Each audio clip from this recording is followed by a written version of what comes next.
the volume balance, which is the foundation for everything else we do. If we have a weak volume balance, we're going to try and correct that later down the line with compression, EQ, all kinds of things that could be way more easily solved with just turning faders up and down. All right, we're headed to the studio. I was just thinking about the first time I ever watched someone else do a mix. It was at university, and we just recorded something and someone else was mixing it, and I sat in the back of the room as they mixed it. And I remember them doing some weird EQ moves that I didn't really understand at the time. Thinking back, I think it was just like a high pass filter or something like that. But I'd never seen it before, and there were so many moments like that where I just thought, I've never thought of doing it that way, or I just never seen that before. So I learned a lot, and I hope you'll get the same from this. This is a pretty straight up rock track. Female vocals, we recorded this at Spin Recording Studios in New York. Guitars are maybe going to be a little bit tricky. Probably you need some drum replacement. Everything needs drum replacement, pretty much, even when it's recorded in a nice studio, or at least some kind of layering. So we'll see how it goes.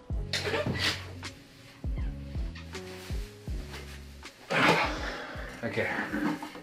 We're starting from absolute scratch here. I've just got an empty project. I'm going to drop in the files, and then we're going to do some renaming and then get into the volume balance as quickly as we can, because that's the fun part.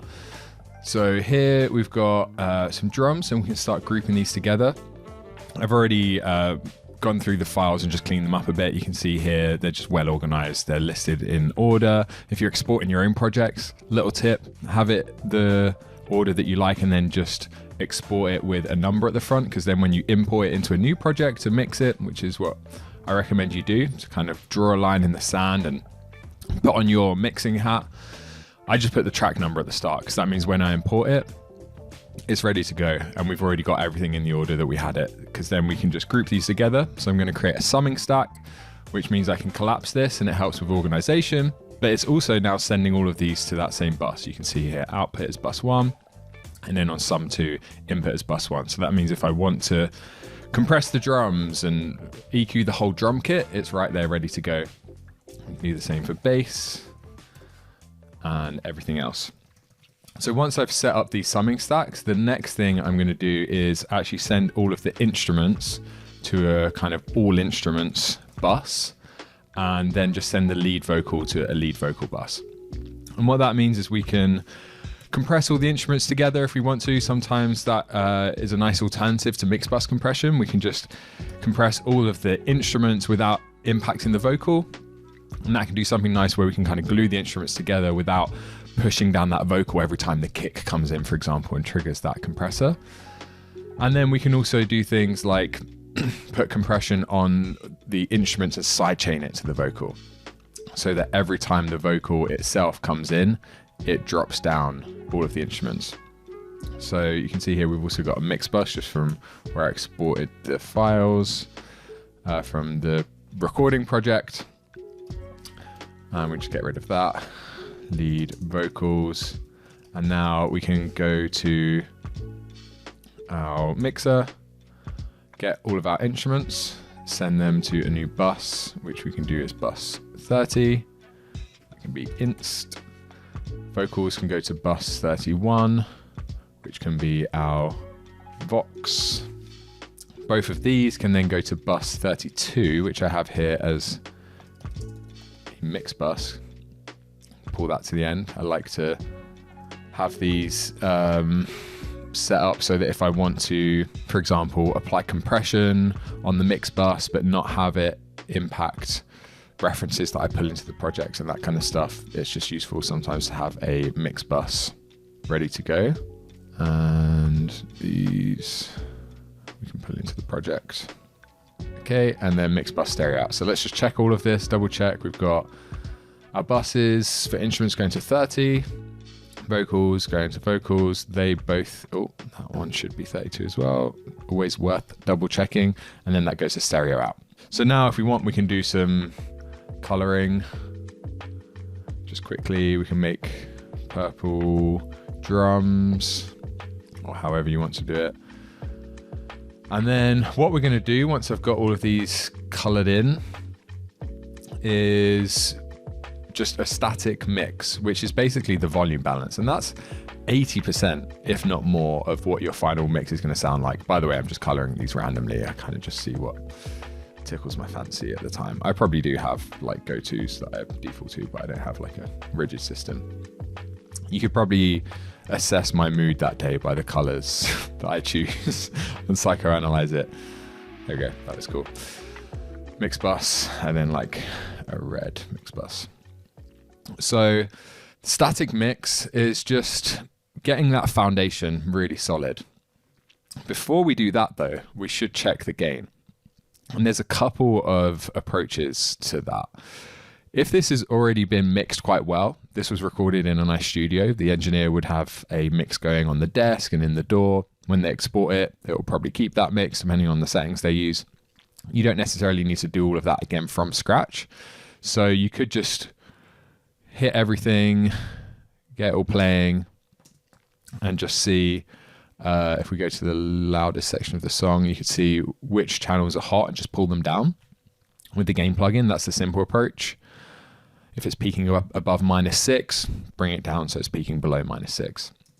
Another approach, however, and I tend to do this more recently, is to normalize everything, which basically wipes the slate clean.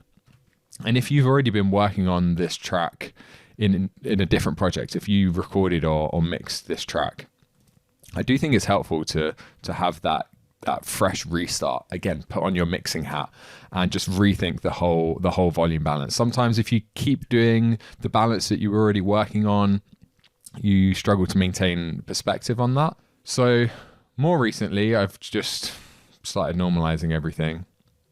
And we can just go per track equally to -6. Different DAWs have different ways of doing this, but that's just going to pull everything into that kind of sweet spot.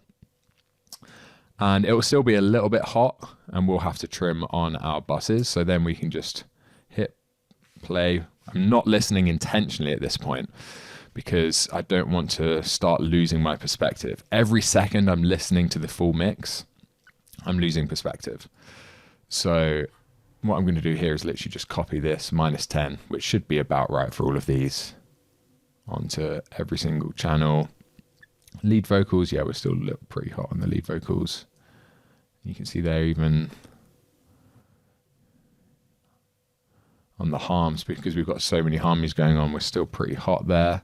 So we can pull that down a little bit more.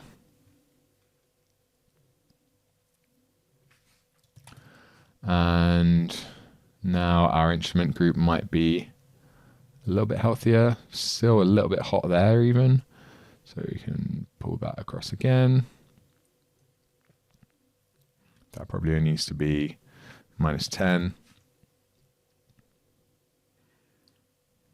And this one's still a little bit hot as well. Guitars, probably do with another 5 dB there. So we're just making sure that everything's got at least 6 dB of headroom. We're a little bit low on our instrument group, but there is kind of this idea that -18 is a bit of a sweet spot. A lot of plugins are just tuned to roughly that level. I find it's maybe a little bit low, if anything.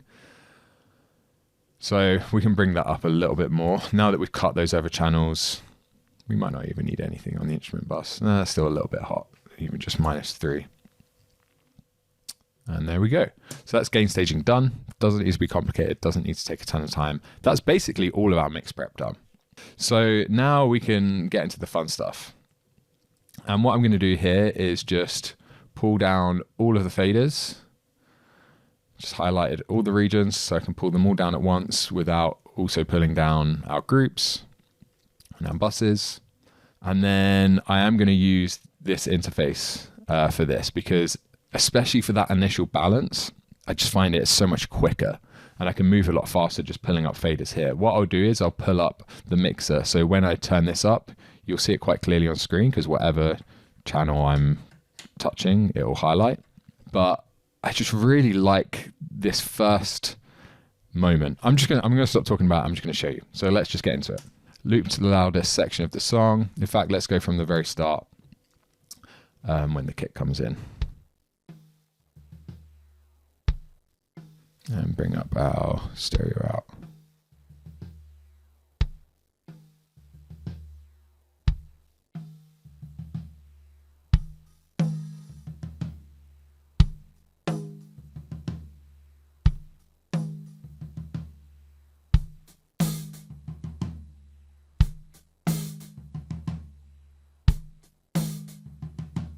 Bring up our overheads, pan those.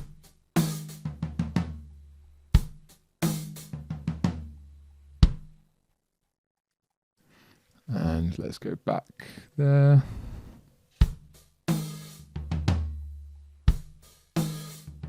I'll explain a lot more what I'm doing afterwards. For now, I'm just getting the levels.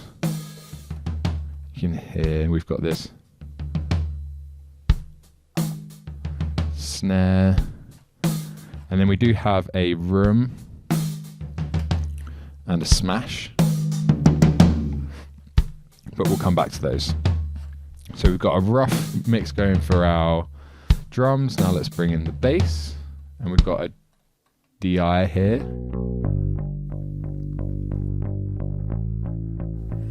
And then we've got our guitars.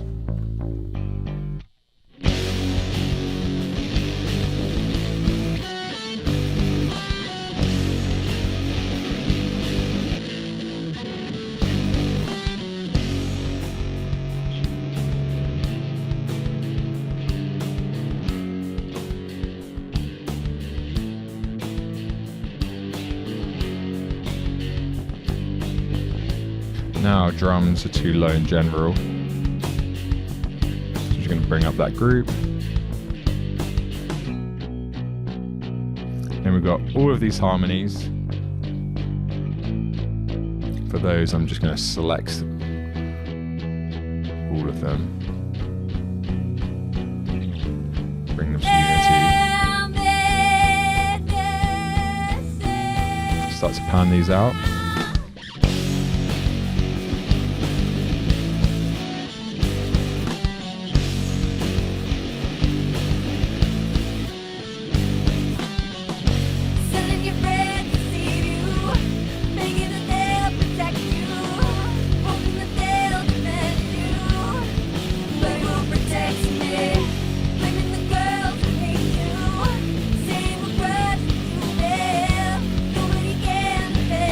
Okay.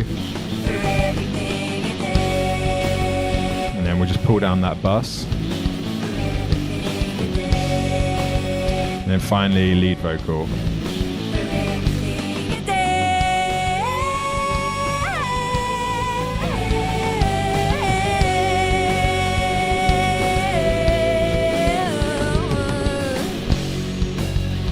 And then we should have a couple more guitars here.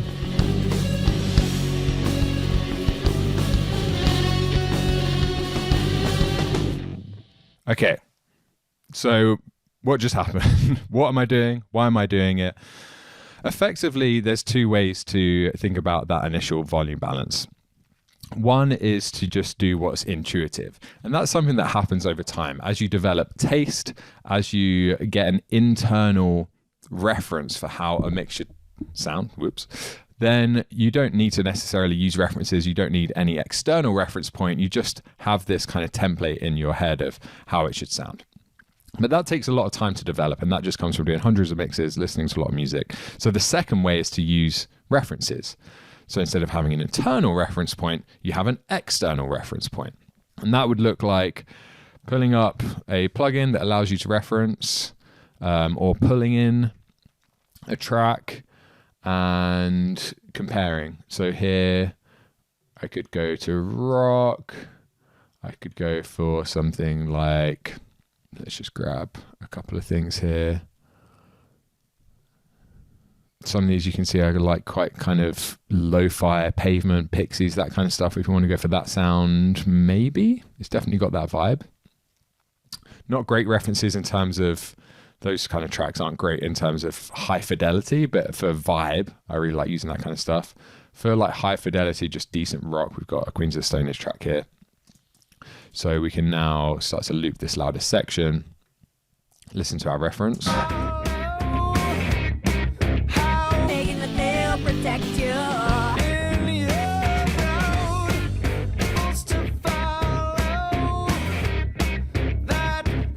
And what we can focus on is the volume balance between the instruments.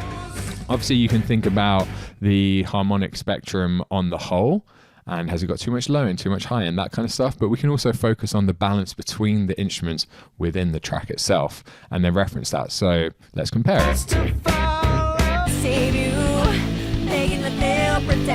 So first thing that's just very immediate is the snare. In that Queens of the Stone Age track, really front and center, the drums are just driving the whole thing. They're very in your face.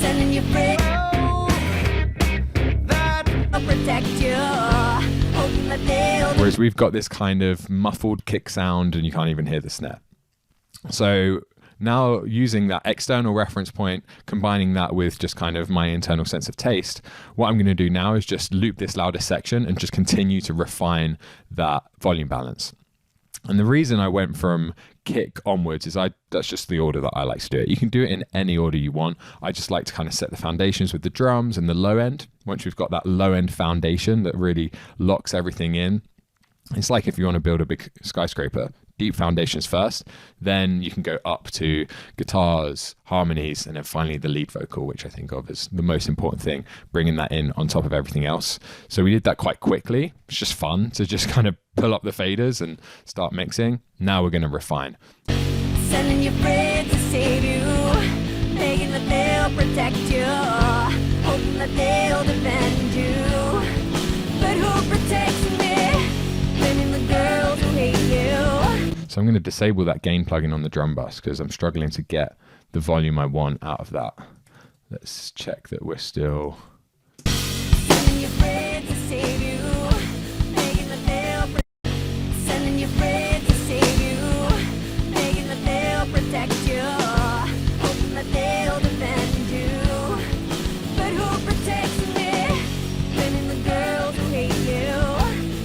So we've got kick in and then kick out. Interestingly, the kick out you would normally expect to be roomier, boomier, but it's still pretty clicky.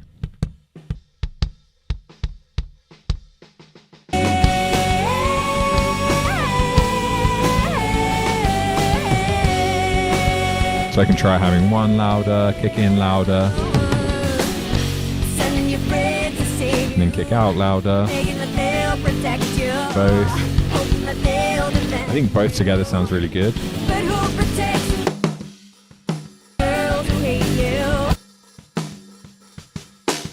Snare bottom.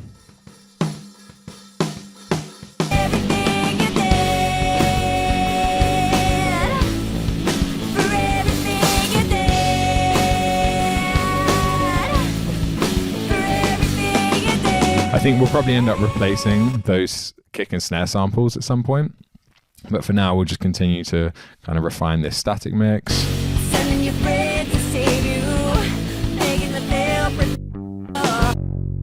they'll defend you. Let's try something on the bass DI. So this is all stuff that you can do beforehand, but the more time goes on, I just get really bored of spending a ton of time preparing a mix. I like to just do it quickly, like you just saw, normalize everything, get the faders up, and then stuff like playing around with DIs, that kind of stuff. I like to do that in the context of the mix because you never know until you get the whole mix anyway. You don't know what's going to sound good. You don't know what problems you might want to solve. Right now, the bass just sounds a little bit too much like a just straight up DI'd bass, which can be kind of boring. So we could try Ampeg, and I'm going to turn this on and off and make a decision based on the whole mix rather than just doing this in solo. Sending your friends to save you, begging that they'll protect you. And I think we need to volume match this.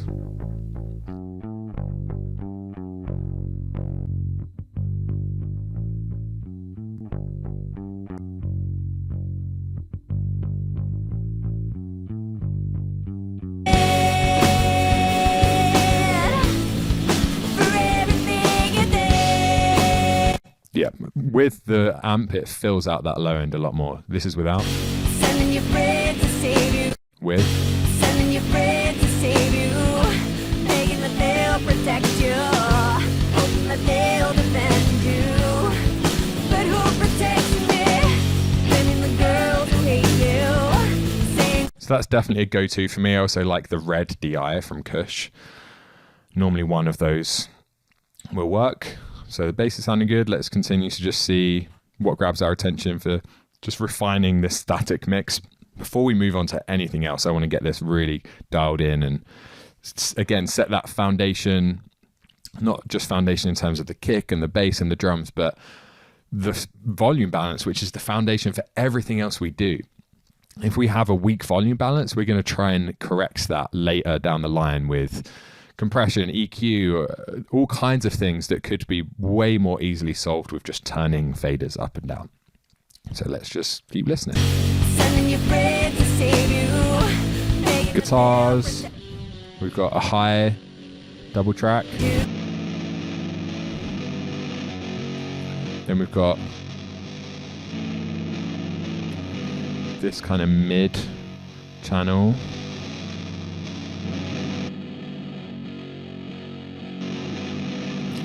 And that's just two tones of the same take. One that's a bit kind of upper mid-centric, one that's lower mid-centric. We'll probably just keep one of those. Let's actually cut them both for now and then decide in the context of the mix. Sending your friends to save you, begging that they'll protect you, hoping that they'll defend you. But who protects me? Then we've actually got these two guitars that aren't even in yet. So this is our kind of low mid double tracked compared to our high mid double tracked.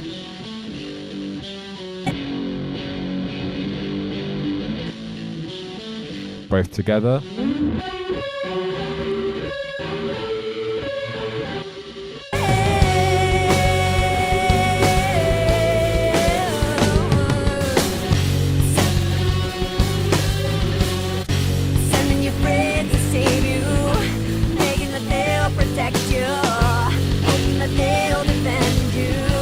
So this is where we need to decide which ones do we want to be more prominent.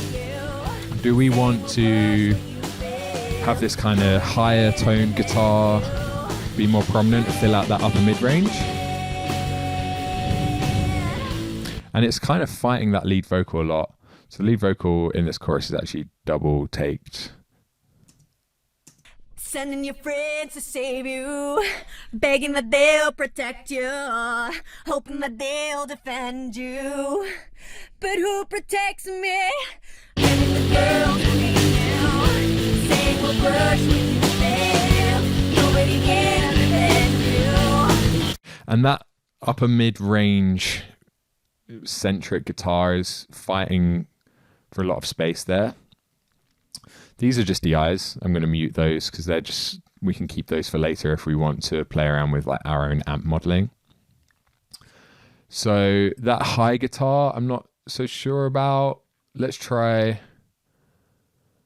bringing those down a bit to create some space for the vocal and bringing up these kind of low guitars. So if we just solo all the guitars for now.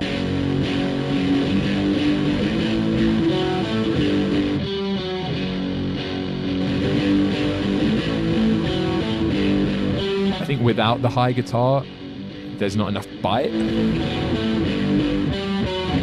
Nobody can defend you for everything you did. Sending your friends to save you, begging that they'll protect you, hoping that they'll defend you. But who protects me? Sending the girls who hate you, saying we'll push where you fail. Nobody can defend you for everything you did. If I was just pretending the lead vocal doesn't exist, I prefer the tone of the highs or the two together. But there's definitely a lot of stuff competing in that kind of 2K range. These guitars and that vocal are both quite prominent in that area. So if we solo those guitars and then also solo the lead vocals, and let's pull up an EQ on our mix bus, and if we just listen to 2K area, Sending your friends to save you, begging that they'll protect you, hoping that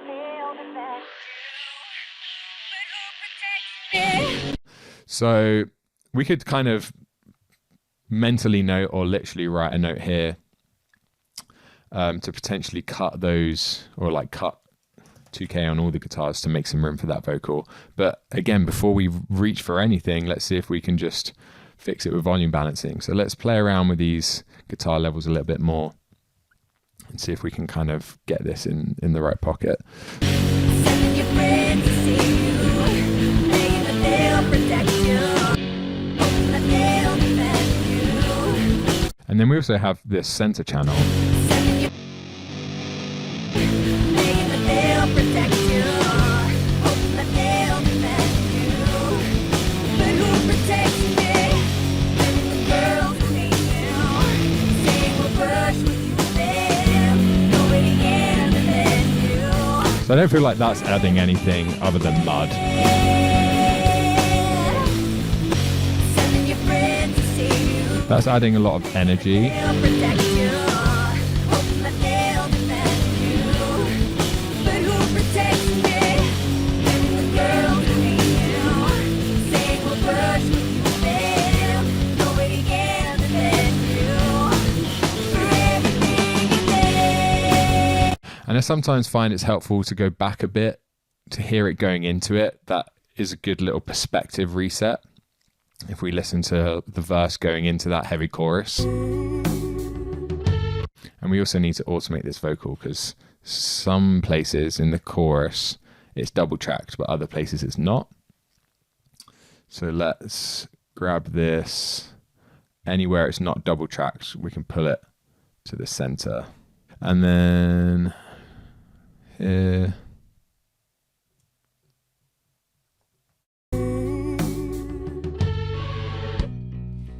Craving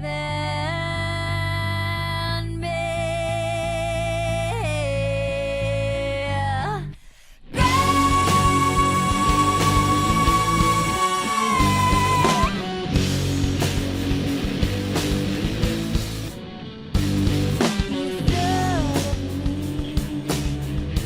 Let's do that again. Let's loop that.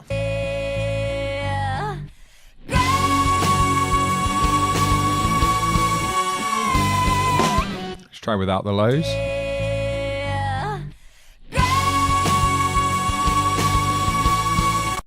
Let's try without the highs.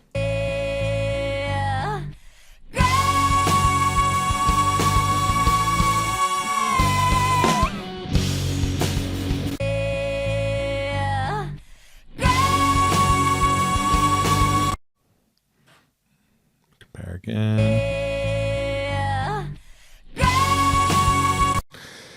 So the highs are bringing a lot of the energy. And maybe we can kind of shape those so that they're not taking up as much space on the vocal. But let's try majority highs, a little bit low.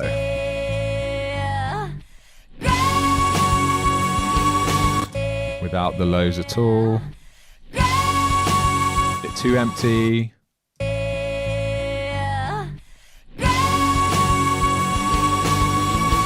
Okay, that's good enough for now, I think. We'll play around with that a lot more. And then let's just check the level of these kind of extra parts like this pinch here.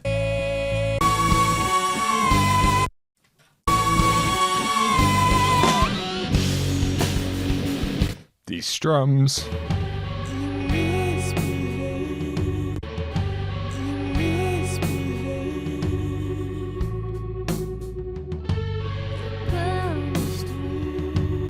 And then we've got this noise guitar at the end.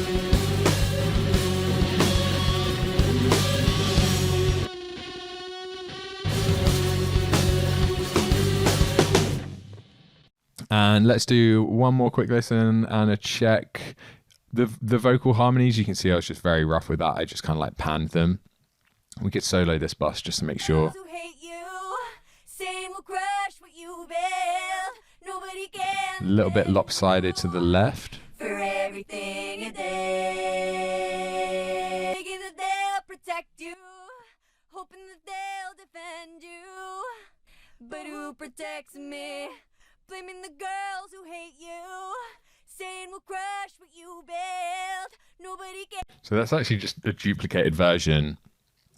Hoping that they'll defend you. because even though we have all this panning, it's still just dead center. So it's not creating that stereo width that you would get from two different takes. But then there is this little section here. Who protects me? But who protects me? Where it does change. But who protects me? But who protects me? But who protects me? But who protects?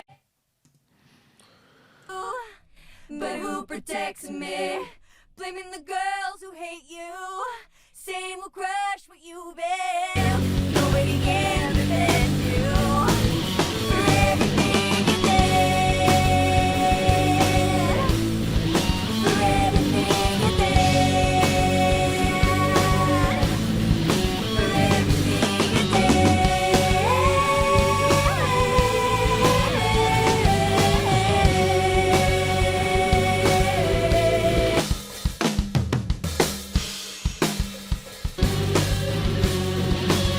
We could try bringing in the smash and room mics now. So the smash is just heavily compressed.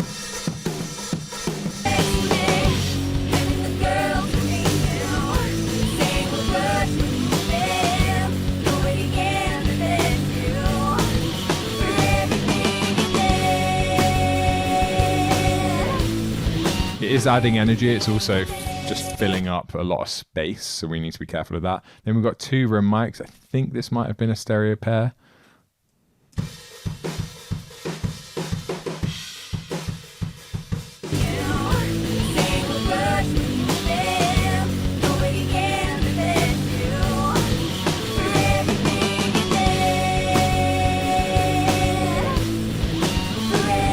So this is where it's just subjective. It depends what kind of sound we want to go for. If we want to go for a washier, roomier sound, or like a tighter, more focused sound.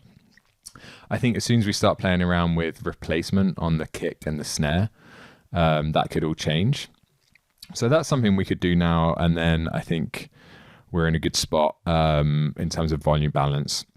Next video, we'll go into EQ, tonality, and go through and fix any problems that require EQ, frequency shaping, frequency masking, all that kind of stuff. But for this video, we're going to get the volume balance done, and anything else we can do to just kind of prep for going into that next stage. So let's play around with kick and snares a little bit. I'm going to just audition a bunch of different tracks using Trigger and see what fits. And again, we'll do this in the context of the mix. I'm just going to put it on the kick in for ease and simplicity. So let's have a look.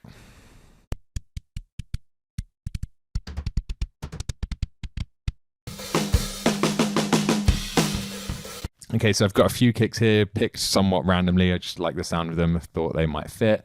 And now I can kind of audition them, just compare these three and see what fits best in the mix. We could start with just soloing the drums.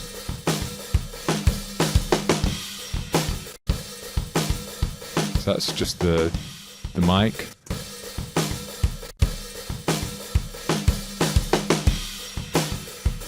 And that's the sample. We've got this one. Much deeper. And this one.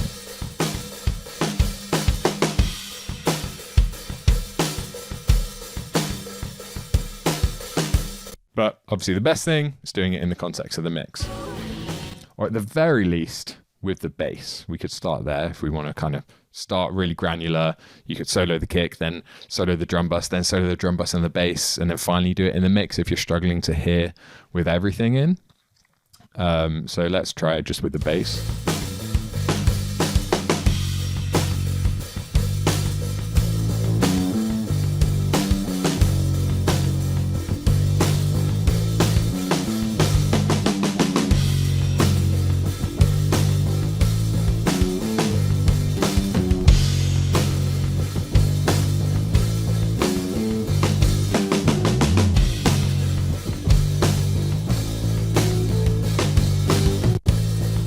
Yeah, I always find myself going for the CLA ones.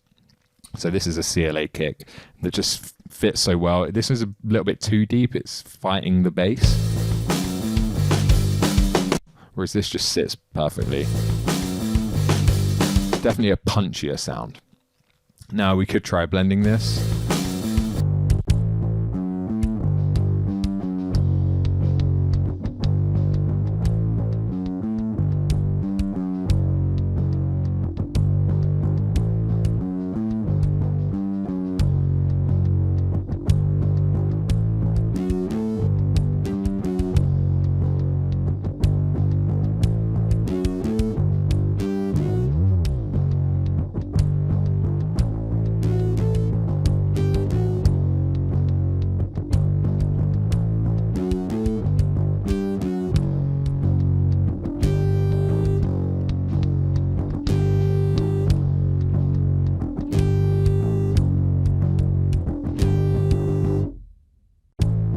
It's quite a dynamic kick part. We've got that kind of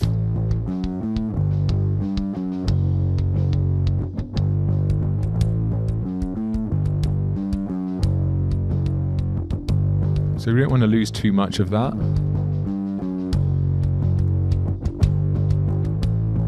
Could bring in a little bit of this low one.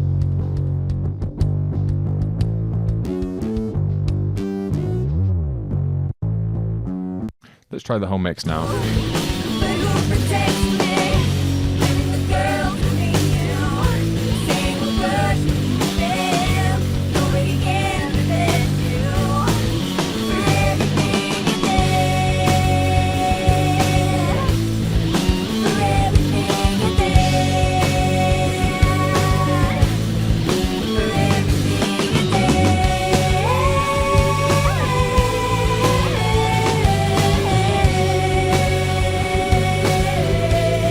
And then we could also add a kick out if we want to blend the two.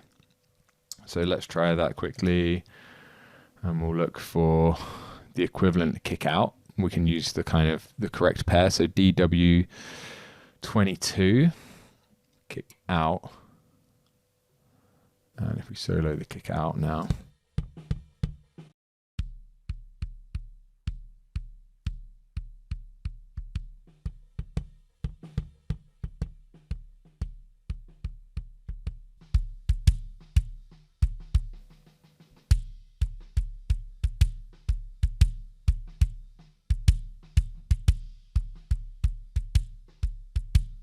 Right now it's getting drowned out by the kick in. Let's try it, just drums.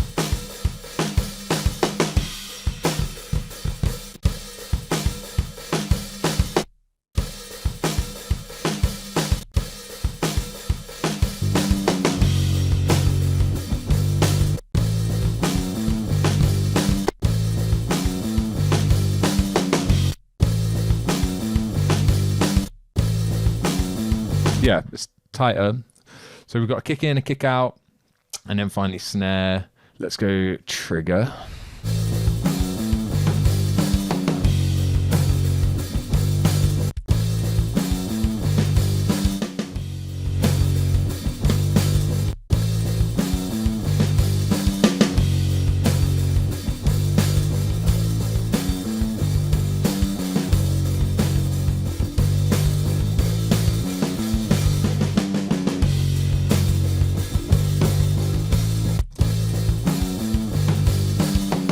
I'm glad we tried, but I'm starting to actually really like the sound of the snare. It was recorded well. I think we need to do way more processing on it. But I'm actually going to try and just keep the snare, which is nice.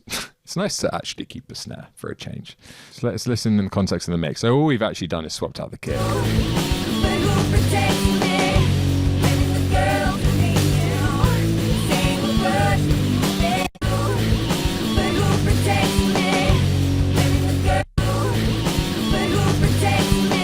Honestly, we could probably process this kick to sound similar as well.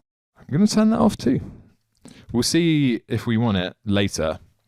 I'll leave it there. We've done the work. I'm not going to get rid of them. It's now there at a push of a button if we want to bring them back in. But I think we might actually be able to shape those with a ton of EQ and a ton of compression to give them that sound. This was recorded in a nice studio. It's a nice kit. So let's try that. Okay, that's it for this video. If you want to follow along properly and have a real step-by-step process for volume balancing, and getting that static mix right, like we just did, as well as gain staging. Then we have our cheat sheet binder. This is super popular. People love these. You can go to our website if you want a physical copy. However, as a thank you for being a YouTube viewer, I'll drop a free coupon code for the digital version. So if you haven't got yours yet, definitely go and grab it. And you can see here on this page, volume balancing in 10 simple steps. It walks you through that entire process we just went through. It walks you through gain staging. So here we did the normalization technique, but if you don't want to do that, if you want to do it manually and just keep the balance that's already there, it covers how to do that, as well as everything else we're going to get to in the later videos on EQ, compression. It's all in here. So if you haven't got your free copy yet, go and grab that, use the coupon code below, and also let me know what you think of this new format. The next video is going to be EQ, so I'll link to that here if it's out. If not, make sure you subscribe so you don't miss that. You could subscribe either way. And that part 2 will get into this, and I'm excited to start playing around with tone and compression, all that kind of stuff. So I'll see you in part 2. Have a good one.